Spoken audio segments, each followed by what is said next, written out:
Masih ramai seputar Permendikti-Saintek 52 tahun 2025.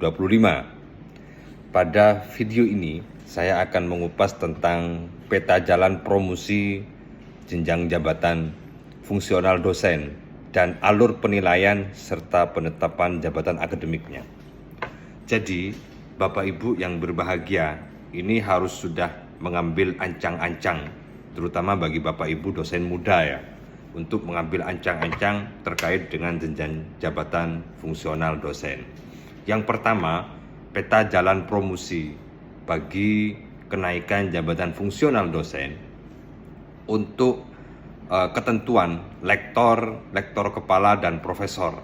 Jadi Bapak Ibu, untuk guru besar, maka syarat pendidikannya harus doktor, minimal S3. Yang kedua, minimal 10 tahun sebagai dosen tetap untuk jenjang jabatan profesor.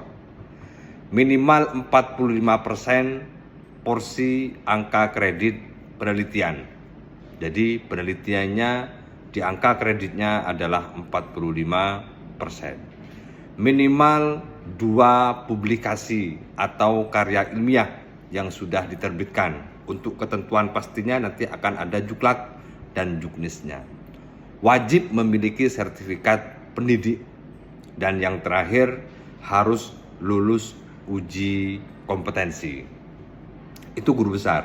Sedangkan lektor kepala, di pasal 41 dijelaskan lektor kepala itu minimal 40% porsi angka kredit penelitian. Kemudian minimal 1 publikasi atau karya ilmiah yang sudah diterbitkan. Tidak wajib memiliki sertifikat pendidik dan harus lulus uji kompetensi.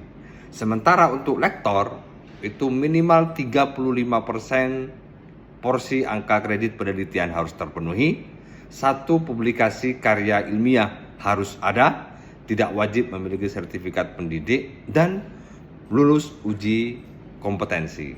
Sementara alur penilaiannya, asisten ahli dan lektor itu dari pimpinan perguruan tinggi atau LL Dikti sesuai dengan pasal 43 sebagai penilai uji kompetensi, dan penetapan SK-nya dari pimpinan perguruan tinggi atau dari LL Dikti. Sementara lektor kepala, penilai uji kompetensinya adalah pimpinan PTNBH atau Dirjen. Sementara penetapan SK-nya sesuai dengan pasal 45 adalah menteri atau pemimpin PTNBH. Dan yang terakhir, guru besar